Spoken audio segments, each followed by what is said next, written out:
Bonjour, je m'appelle Julie Gaudreau, je suis enseignante en 5e année à l'école primaire Panet dans la ville de Sainte-Béatrix.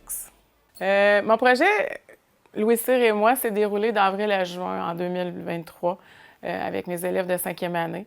Le projet était d'apporter mes élèves de 5e année, de faire l'école au musée. Alors, en raison de 2 jours répartis à différents moments, mes élèves sont devenus des enquêteurs et ont eu à répondre à une grande question, à savoir est-ce que Louis Cyr était un homme de son époque.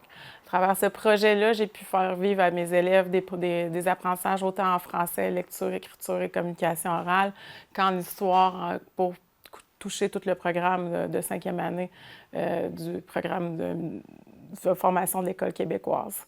Le projet, donc, les élèves ont eu à lire des textes, à s'informer sur la société québécoise vers 1905 pour ensuite être en mesure de comparer la vie de Louis Cyr avec celle de ses contemporains.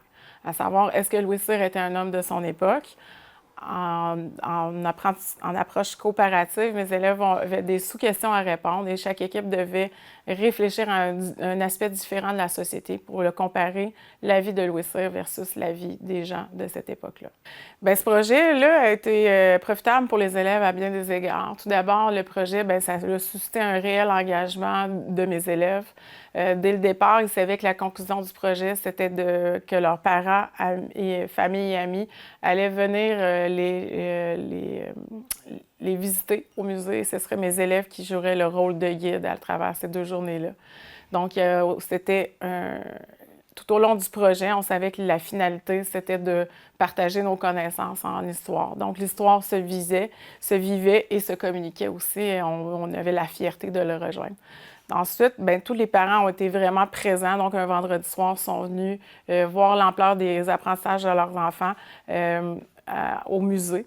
On pouvait voir la fierté des parents aussi de voir leurs enfants, leur en apprendre, apprendre des nouvelles connaissances en lien avec Louis Cyr, mais aussi la société québécoise vers 1905. Donc, il y a eu un réel engagement des élèves, mais aussi une grande fierté de la part des parents.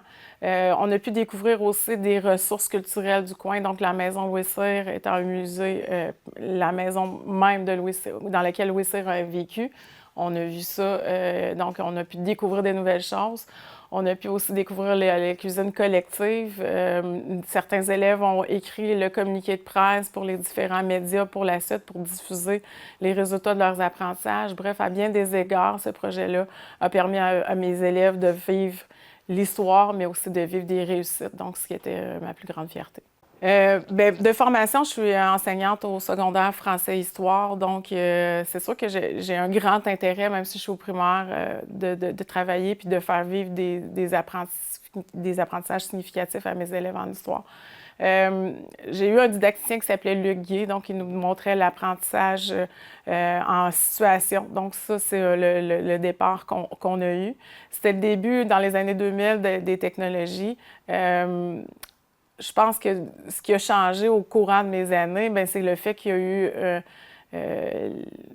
toute l'ampleur liée à la pandémie aussi a permis qu'il y a eu beaucoup de ressources numériques. Donc, d'avoir accès à des documents, des sources primaires pour mes élèves. Donc, ça, je trouve que ça a facilité ça puis ça a amélioré l'enseignement de l'histoire.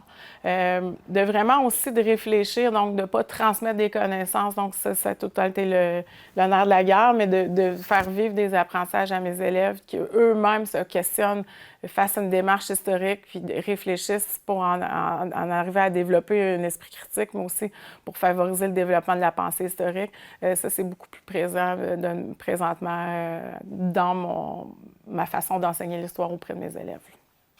L'histoire, c'est un construit. Donc, c'est sûr qu'on est le résultat d'une certaine évolution. Les sociétés ont évolué, il y a eu des changements, il y a aussi des continuités.